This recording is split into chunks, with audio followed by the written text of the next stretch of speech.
Oh, you said what was it like making the March Madness tournament and playing in the SEC? The SEC was a great conference. I mean, every game was a quad one opportunity. It was a lot of great teams. So every night was just opportunity to get better. And then making March Madness was just a blessing. Just excited to be here and looking forward to the opportunity. I say just playing in the SEC, you got a hard matchup every night. I think every Wednesday and Saturday, you can't take any game for granted. Because I think you look at some different conferences, like you might not get the chance to play a top 25 team every other night. So I think it was a lot of fun, and it tested us a lot throughout the year. And then just being in March Madness, I mean, it's kind of like a dream come true. I mean, I think it's a dream I've always had as a little kid. So be able to live it out and showcase my skills on this stage, I just can't wait to do it.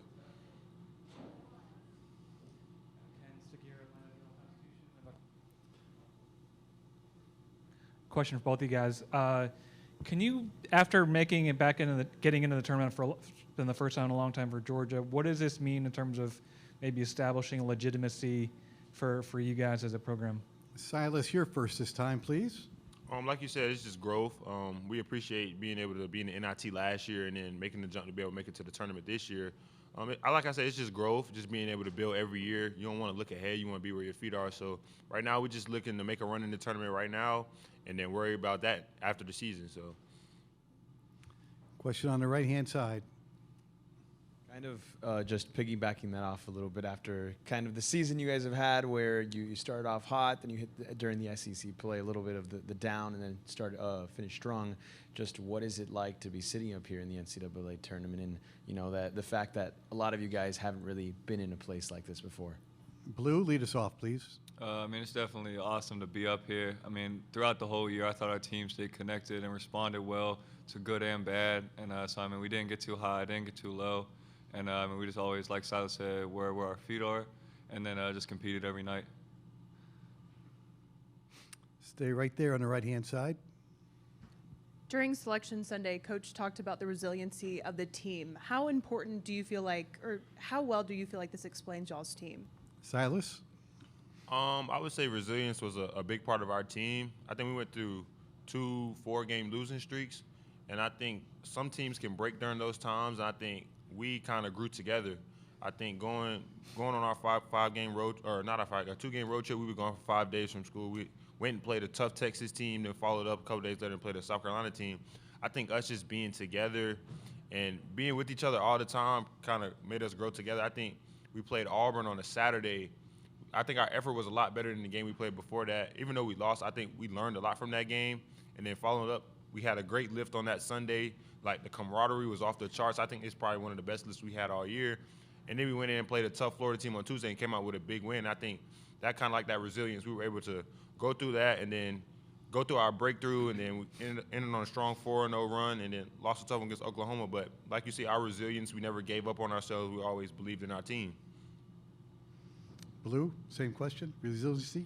Yeah, absolutely. I mean, Coach White talks about that every day in practice, and so, I mean, that's just a core belief. But, yeah, Silas said it. On the aisle, thank you. Question for Silas and Blue, Ken Segura, the AJC. Silas, you mentioned this being a dream come true. I'm curious for both you guys.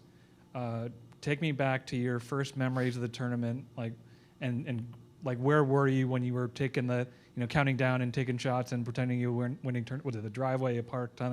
Take me to that place. Blue, you start us off this time. Oh, yeah, absolutely. I mean, every kid dreams of it. And like you said, just being in the driveway, counting down, you miss a shot, you add a couple more seconds, shoot it again. Absolutely. But, yeah, I mean, it really is a dream come true, and I'm just excited to be here. Yeah, like Blue said, just being in that driveway, you might miss a shot, add a few seconds, but I think my core memory is probably just being in school when the teachers turn on those games. You ask the teacher, can she turn on the games? I think those are like my core memories. Like, just thinking while I'm doing work in class, like, man, I want to be there one day. I pray and hope to be there one day, and just to finally be here is just like a dream come true, and it's a blessing from God. I went to Millbrook High School.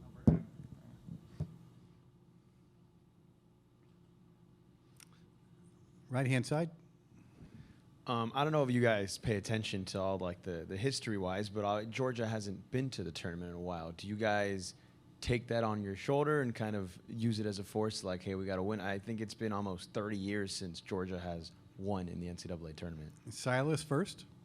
I'd say we kind of don't weigh it on our shoulders. I think it's just, like you say, it's obviously a big-time moment to be in, but you want to take it as it's just another game.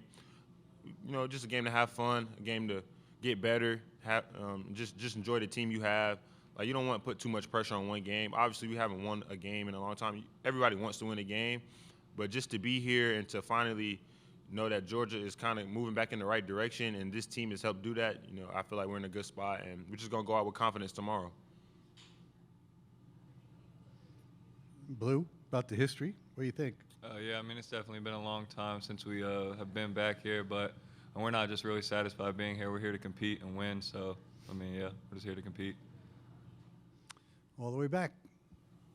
Hi, guys. Kind of building off that history question, Gonzaga's kind of a contrast where they've been 26 years in a row. What does that kind of say about the dominance of the program, and does that kind of change how you view, like, this team? Blue, please.